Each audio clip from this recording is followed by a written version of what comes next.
Hello and welcome to Green Queens, the perfect podcast for imperfect environmentalists. You are joined, as always, although not quite as regularly as always, by myself, Abbie Dewhurst, and by herself, Pretty in Pink, Imogen Bogle.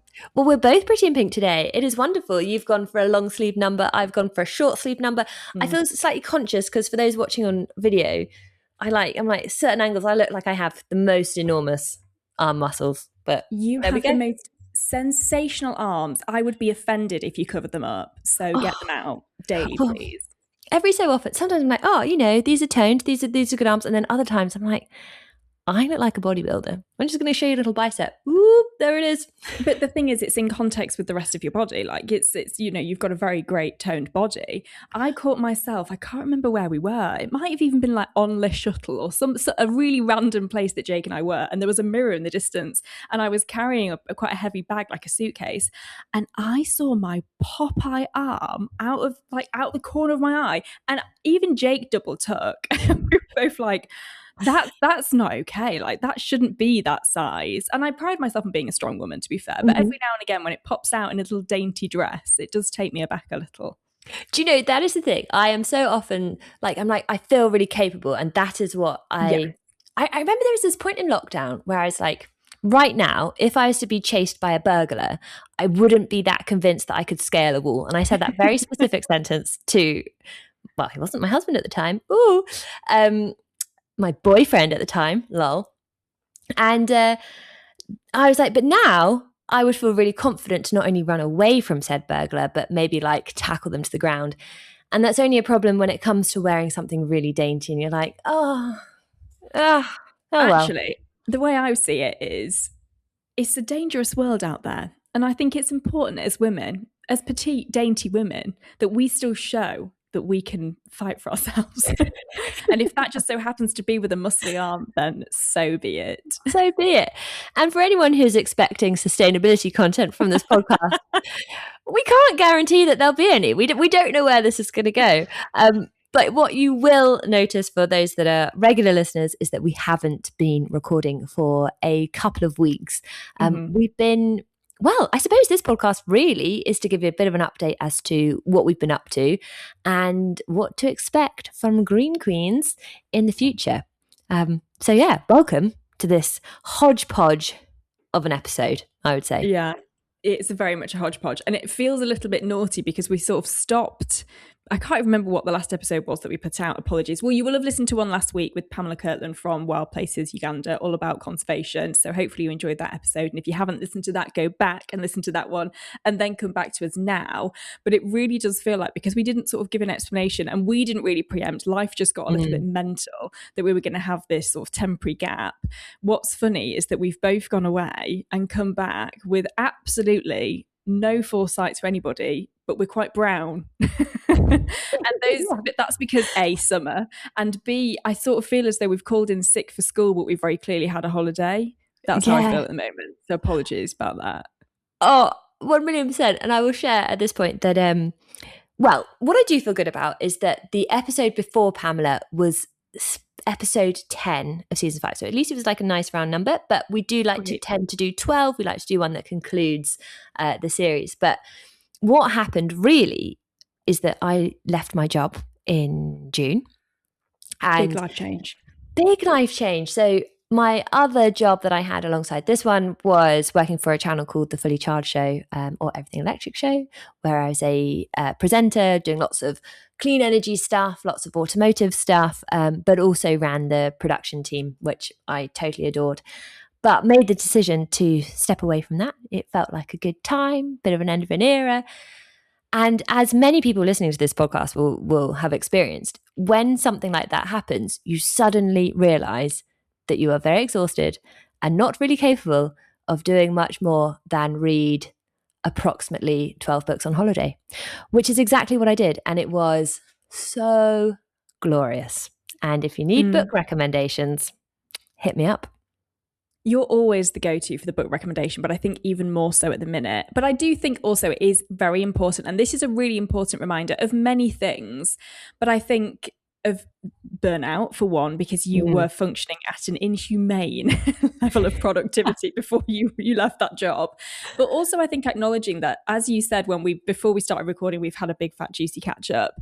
And one thing that stuck with me and is something that I need to remember as well is that you can't just switch off overnight. And this is where, booking a long weekend away or booking a week's holiday when you're really busy, it's a lovely thing to do, but it will more often than not take you a good few days. And that's something that I feel like I've only really got to know about myself in the last year or so, is that I can't just flick into holiday mode. Life doesn't just stop. Like your brain takes time to adjust, and there's so much more to it than just, oh, well, that's the end of that, and you said that it took you a good few days or weeks even to really like relax and to stop and to slow down and to just change the pace of life. And that's something that I don't think we sort of give ourselves enough credit for. We expect, well, hang on a minute, now I'm on a lounger in Greece, so why aren't I happy and why aren't I enjoying myself? And it's because our bodies just can't keep up with that sort of change. Oh, I so agree. And I feel like, we live in a society where productivity is how we value ourselves a lot of the time. And I felt like I was wearing my productivity almost like a badge of honor. And you're like, well, just because you're doing loads of stuff actually doesn't necessarily mean that all of those things are really brilliant or things that you're exceptionally proud of the quality of. And so it's been really fascinating to me to force myself to slow down a little bit. That was also aided by the fact that I've been fostering a puppy for the past 3 weeks. She's going to her forever home at the weekend, and I can't tell you how much time I've thought about like sabotaging that process. And I'm like, well, what if I just didn't drop her off? What if she just lived here? What if I moved house and they could never find me? But that's been, I mean, she's incredible. But also to just spend time, being forced to spend a bit of time with her, and therefore quite a lot of time with my thoughts about thinking about sort of where I really want to kind of spend a lot of my energy has been lovely. Really, really lovely. Good. I'm so glad. And I'm so thrilled for you, because when I went freelance a couple of years ago and so have been through this whole thing. And so obviously you and I have been talking about this big life change coming for you, and I've been like anticipating you going through this and excited for you and have very much left you to it. But I'm also that annoying person who's like, well, she might have texted me, well, I'll just give her a ring. No, I won't. Well, no, do you know what, why don't I make a plan to see her? No, I'll leave it to her. I have been desperate to know how you are, what you're doing, how you're finding it. We need the catch-ups. So I'm thrilled to be back. I'm thrilled to be back podcasting with you, and I'm thrilled that we serendipitously ended up both wearing the same shade of pink today. Oh, me too. And I feel like we need to spend the rest of this podcast talking a little bit about some of the projects that you've been up to recently. I can also share some of the freelance things with my new little freelance hat on that I've been up to, because of course we're still very much both embedded in the world of sustainability, clean energy, electric vehicles, all of the good stuff that keeps this podcast going. But you've just come back from an incredible trip. Really incredible trip. Really incredible. And so I had a busy few weeks with Wimbledon, and that was amazing to be back for the 4th year as their environment reporter. It gets better each year because Hattie Park, who was the head of sustainability, who we had on the podcast last year, with every year that she's there, she's able to implement bigger and better and wider and upscale and change and have a bigger impact. And so when I first started doing that job, it was very much, these are the plans. It's difficult to report on something that is a future plan, or maybe it's hypothetical, and it was a lot of chat about bins and recycling and menu choices and things. So every single year to go back and actually now see huge changes in how an entire building is fueled or powered, or this year as well, huge heat wave chat. Obviously the week in the run up to Wimbledon was incredibly hot, and so having that conversation with the gardeners as well, and looking at what the future plans are, big plans for, in fact they'll be in place already for Henman Hill, like huge shake up to how things are going to look there. And it's just always so special to be a part of that championship. It's the most wonderful bubble to be in, but it is very full on and very chaotic, and it's long days, it was hot days. It's also my nervous system kind of ends up running at a level that it's not probably used to running at anymore. Now that I'm not in like live TV every day, my nervous system is probably a sort of steady 2 or 3 most days, and then you get a job like that, which is amazing and so exciting, but you find yourself back up at like a 9.5 to a 10 for 2 solid weeks. Oh yeah. And it does sort of suck the life out of you a little bit, but that makes it sound negative. It's not. It's just really good then to have the time afterwards to wind down a little bit. And so thankfully we had this trip booked in, which was still sort of part work, part play. What an incredible opportunity to work with Octopus Electroverse, which, if you don't know and you've not heard of it, is the EV charging arm of Octopus, the energy company, the green energy company. I started making content around it. I'm just sorry, I'm going to be pedantic police. They are a clean energy company in that they have a lot of clean energy and they really advocate for clean energy technologies. But if we're being totally truthful, some of their electricity they do source from fossil fuels as well. But I think what is definitely true is that they are the company trying to push a greener agenda and get people towards clean energy and electric mobilities. And just putting that in there in case there's any people who are about to comment being like, ooh, oil and gas. Fair. There you go. Absolutely fair and good, well spotted, well done. That was a test and you passed, and I'm really proud of you. Take my pedantic little crown off. No, keep it on. It's good. I don't think there's anybody running on a fully clean green energy in this country, unfortunately. Well, I think we definitely should get into this on a podcast because I think it's tricky because you have to differentiate between the energy companies who you pay your bills to versus the generators. Yeah. And there's some nuance, but maybe this is where we should get Octopus on so we can get them to explain it precisely. But yeah, we should do that. Do that. And we're wearing pink, so, we're very on brand. Yeah.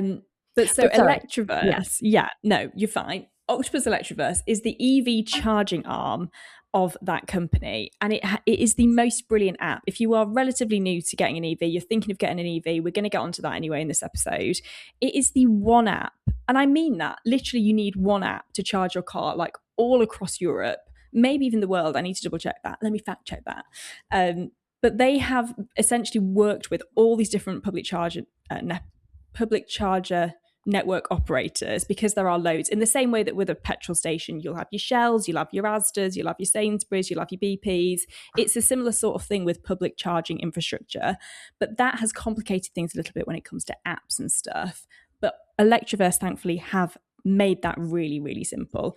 So I've been working with them this year to showcase how easy it is to charge an EV like all across the world. And so Jake and I drove from, at first they were like, maybe do a 3-day trip. I said, a 3-day trip, it takes me 2 days to get to Calais and back, to Folkestone and back. I need a few more days. So I was like, do you know what, we're going to absolutely go for it. I wanted to try and do Leeds to Lake Como in 24 hours, but there was no way of that being viable and fun. So instead we did London to Lake Como in 24 hours, and that was viable and it was fun. It was an early start to leave from the outskirts of London. We did an overnight stop in Strasbourg on the France-Germany border, which was gorgeous. A bit like when you and I did the train interrail trip. We stumbled across places that we would never have been, but that now we can't wait to go back to.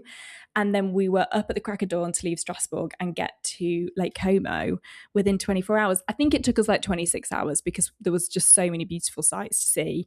We stopped for this gorgeous charge on a lake in Switzerland. Just stunning. And the charging is so cheap. It's so easy. It's so accessible. And we did this whole trip where we did Dolomites, we did Austria, we drove back to the UK.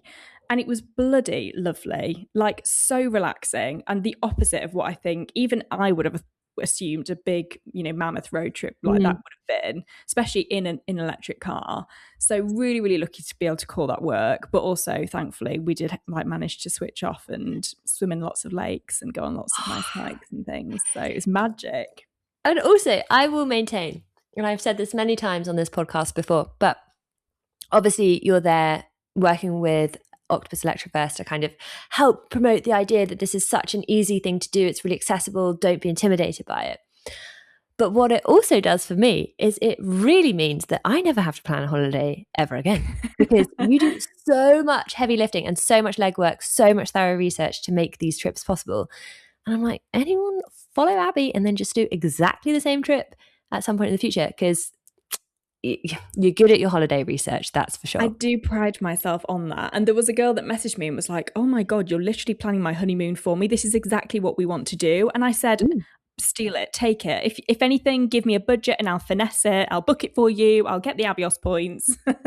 Honestly, if in doubt, that would be, you and Juliet Kinsman should team up, make a holiday company. All of the places would be vetted. You'd know that they would be like super duper sustainable. You'd be getting the best deals whilst you're doing it. Oh, yeah. I also think maybe we should loop in Kat from Byway, and we should do the whole electric vehicle, electroverse, train, sustainable hotels. We are onto something here. Podcast, schmodcast, travel company incoming. What I think we should feel really proud of ourselves and our listeners and our guests over the past year and a half that we've been doing this podcast is that actually I feel we've curated this like incredible task force of people that whatever the challenge was, let's say in this instance, it's like, okay, we need to start a company that is the most sustainable end-to-end travel company in the world. We've got all the experts there. And we could do the same for sport. We could do the same for energy, for electric cars, whatever it may be. That is the power and the beauty of this beautiful Green Queens community. Yeah, and I feel now like I'm armed with really good information, and I sort of know what I'm looking for when it comes to, obviously, we wanted the journey to be sustainable and far lower in emissions than flying. It's a no-brainer when it comes to driving, particularly an EV. But then when it comes to other things like booking hotels and looking at restaurants and even what to do in the areas, I feel like those conversations have really shaped the way and changed how I travel now entirely. And that was one of the things that I think was the biggest takeaway from that Juliet Kinsman interview, is that I expected to come away and know a little bit more about what emissions meant what, and I came away just viewing traveling the world through a totally different lens, which was so nice. And I do have exciting electric vehicle related news for you, Imogen Bogle. Drum roll. Cast your minds back. We are in, where did we go? Barcelona with Cupra. Yes. We are driving a pre-production model of a Cupra Raval around windy, twindy, turny roads. And I say to you, I can imagine this being the sort of car that my mum would get as her first ever EV. What's happened? My mum has only gone and ordered a Cupra bloody Raval. Oh my goodness. Well, that is absolutely fantastic. Helen Dewhurst, congratulations on your new arrival, is what I would say to that. She is so excited. And I'm so excited for her because God love that woman, but she's not the most adventurous. She's not particularly brilliant at trying new things. She can be a little bit stuck in a safety net sort of situation, which is absolutely fine because her safety net is a safe place. But she has absolutely taken the bull by the horns here, got herself her first electric car, and a really snazzy one at that, and one that I'm actually really proud of her for doing this. And I think this hopefully will be what friends and family and wider bubbles and networks and stuff start to see over the next few years, hopefully, is that there is all of a sudden a bit more of an uptake. They've got solar, they've got a battery, they are the perfect people to get an EV. I just know, and I'm excited that they're going to love it. Well, so a few months ago, I interviewed Rory Sutherland, and lots of people listening, you'll have seen all his various clips on social media. He's an advertising guru, but he would say he's a behavioral science guru first and applies that to the world of advertising business. And he's like, the number one indicator of whether a product will be success, and particularly when it comes to solar panels and electric vehicles, is if you know someone who has one. It's way more powerful than an advertising campaign. And actually the value of, if you're on the fence of getting an EV, if you get one, you don't know how many people you're going to influence. It gives people who are a little bit on the fence and not feeling that confident about it, that confidence to do it and to drive on sunshine, which is great when fuel is quite expensive at the moment. It's really expensive. And one of the things that has just been announced, which is super exciting, is that at the end of August, you're going to be allowed to buy a plug-in solar panel to stick on a balcony or to plop in a garden. And they've been doing this in Spain and Germany for a few years now. And now it's literally just been approved in the UK, isn't it? That as of the end of August, is it the 29th? I think I made it. Yeah, the 27th of August. You can nip to B&Q, bish, bash, bosh, 400 quid about, I think roughly is what they're going to retail at. But plug it into your 3-pin and get generating some power off the sunshine. And what I would say with a little caveat, a little asterisk to that is that if you're buying one of these solar panels for about £400, it's about a fifth of the generation that you'd get if you were getting your whole roof covered. But of course, not everyone has a full roof that they can cover, but may have a little balcony or a tiny bit of outdoor space. And I think people might be thinking, well, what's the point? Like, what really am I going to get from 800 watts or so? It will stack up. It will make a difference. It is the definition of every little bit counts. And if you can run something, if you can watch your TV because you charged up a solar panel, like you use solar energy to charge up a battery or to like run your TV, whatever, like you can run things on sunshine. That's a really nice, lovely thing.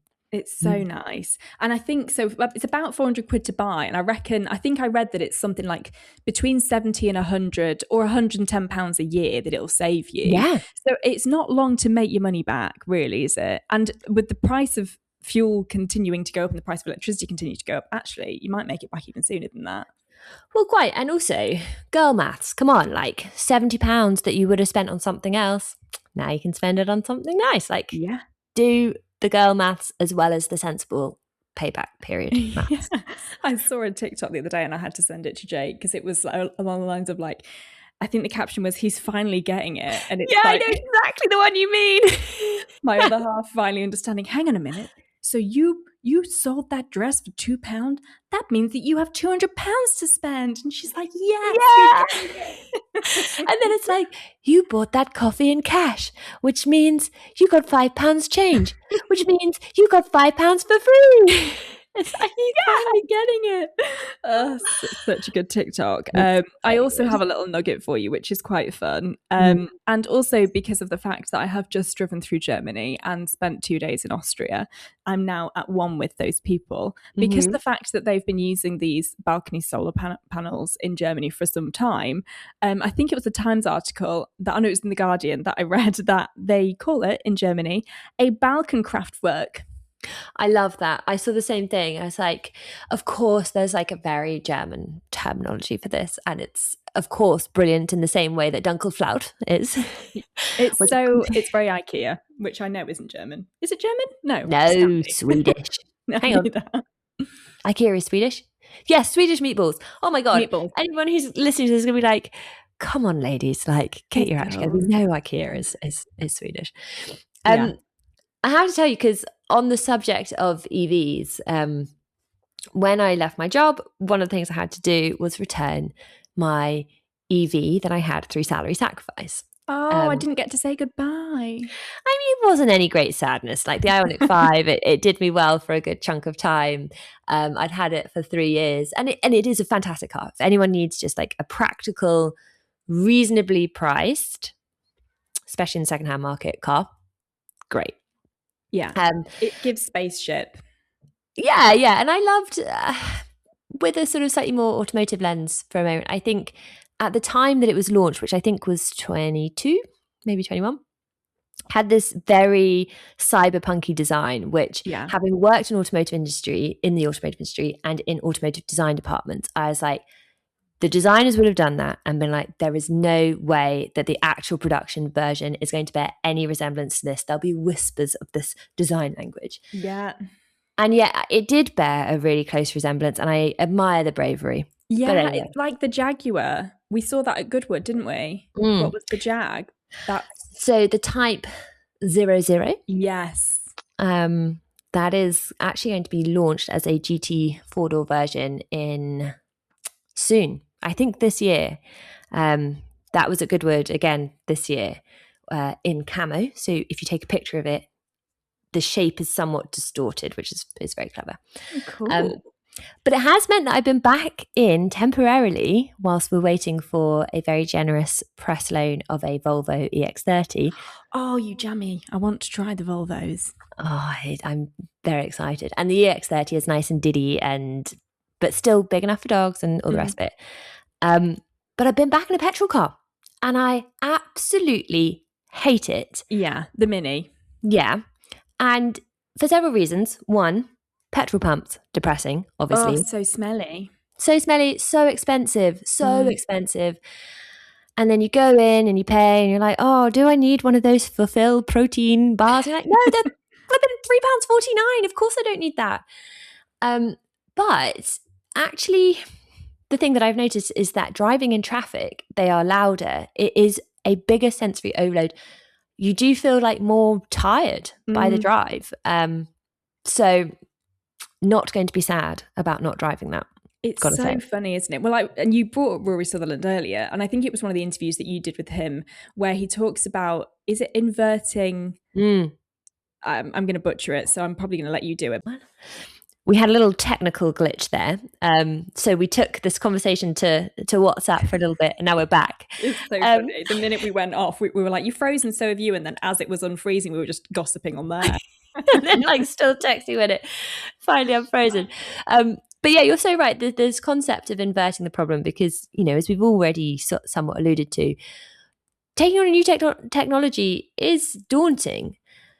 But if you inverted the problem, so for example, you assume what you already have is the thing that's being proposed, then you can start to hear how ridiculous it is. So assuming electric vehicles were the mainstream, that they had that beautiful simplicity of an electric motor and a battery, we could charge them at home or from sunshine or whatever. And then if someone was to be like, oh, hey, I've got this really good idea. I've got this car that is approximately 100 to 1,000 times more complicated in terms of components that you need in it. And it runs on this finite resource that you have to burn. And when you burn it, it will go into people's faces and it will cause things like asthma. And it may even kill some children. Soz. And also it's really, really dependent on all these thousands of explosions happening at like a really precise moment. What do you think? Yeah. Everyone would be like, no, that's really and you have to go and get covered in this horrible smelly stuff to a random ugly place to fuel it, and that fuel actually might go up in price to quite an astronomical amount at any given time.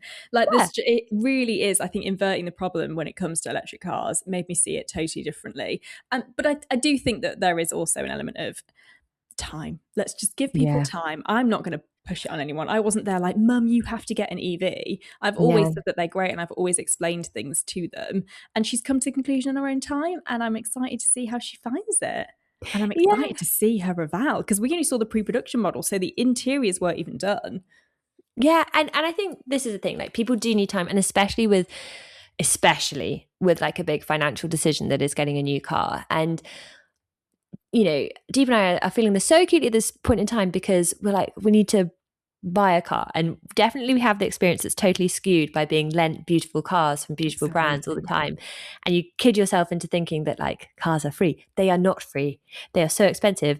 And when you come to actually adjust the bars on Auto Trader or whatever, I'm looking at it and I'm like, oh, yeah, I'm happy to spend $5,000. And that doesn't get you far. Not going to get you a lot. No. So yeah, people need to be given grace and patience, and we're here to help offer information, little bits of nuggets that make things a bit easier.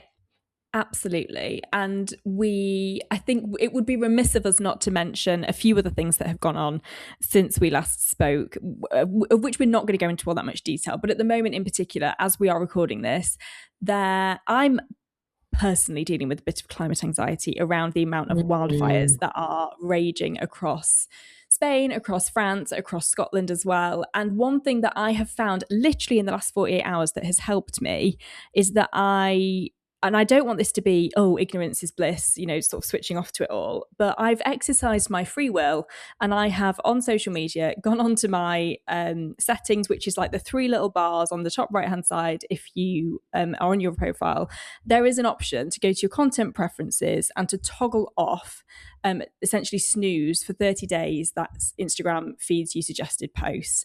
And that has helped me enormously because obviously we're interested in the topic, and therefore whenever wildfires are mentioned at the moment in anybody's feed, whether I'm following them or not, it was serving me wildfires and then some. And I was kind of getting I was getting really overwhelmed, to be honest. Also, I think knowing the weather behind things and being in this world and this industry, it's already at the forefront of my mind day to day. When I open social media, for it to be even more intense was not helping. So that might be a little suggestion that might help you as well.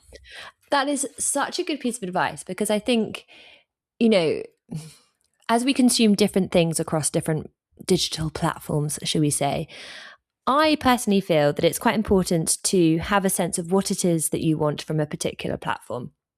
And if you want Instagram to be a primary source of news, then don't toggle those things off. That's really useful. It's useful to be getting the full gambit of stuff. But if you want Instagram to be your happy place, then that's a really sensible thing to do. If you want it to suggest you recipes or lovely sustainability positive stories or dogs, like, manipulate it so that that is your reality, and seek your news from elsewhere, and create the boundaries across those two digital experiences is what I would say. Yeah. Yes. And so I just felt the need to, I forgot that I think because I only use it for 30 days, you obviously then have to go back on in 30 days time and redo it again. And it had probably maybe even been three months or so since I last did it. And I think me seeing the wildfire content so much and it having that impact on me, that made me go, oh, hang on, I think it's probably toggled on at the moment. So I went to it this morning and toggled off, and now I'm like, yeah, this is a safer space for me. So it's a little small something that we can do just to protect our own sanity at this one moment in time. And as always, if anybody does need a little bit of additional support or somebody to talk to, you and I are always here, and we can share things that have helped us, of which there are a plethora of things. Some of them climate related, some of them entirely not. And I think that's a perfect segue, because so Abbie and I, we do have a tendency to be like, okay, we're going to make this 20 minutes. And then an hour and a half later, we're like, no. But we both have hard deadlines. You've got a house viewing. I have to go and teach yoga. But I think that is a perfect segue to talk about what we hope this podcast will continue to be and continue to evolve into, is just a place of hope and positivity and getting information that helps you make good decisions, or more informed decisions at least. So we are using August to really regroup, I think we'll say. I agree. We're circling back. We're going to do one huge great circle. Don't come at us if we just so happen to circle back in September with a slightly better tan, because this isn't a holiday. We promise. What we're actually doing now is properly starting to put the work in again, which feels really exciting. And we really want this to be something that has some longevity and can be a place where we all kind of show up, listeners, us guys, guests, community, the whole shebang, every single week, and sort of know what we're getting and know what to expect. And we want to be able to do it, and do it in a really wonderful way for you as listeners and viewers as well. And so those who have made it to this point, what I would say is that whilst we're in this, like, knuckling down, building the strategy, planning our conquering, whatever, our world takeover of the podcast world, let us know what you want to hear. Let us know what you think is working well, what you think is working badly. Feedback is a gift, and we're here to receive it all. Within reason, but just not the bad stuff. I don't want to know if it's a 0-star. Be constructive with that feedback. Well, this has been a glorious 40 odd minutes that was meant to be 24 minutes, and I've missed this, and I've missed you, and I'm very much looking forward to actually seeing you in the flesh next week, and then getting back on with things good and proper. Well, we're going to an exciting launch. So if you follow us on Instagram, I'm sure you will see what we get up to next Thursday. So wonderful. Which will have been yesterday. Will have been yesterday. God, time. It's not an abstract thing. Okay, well, we hope you enjoyed this podcast. Please like, subscribe, definitely subscribe, because new, bigger, better, juicier, greener things are coming. Exactly what she said. See you soon. Yeah. Bye. We hope you enjoyed this episode of Green Queens. If you did and you'd like to hear more, we'd be so very grateful if you could like, subscribe, and join the Green group chat for weekly episodes.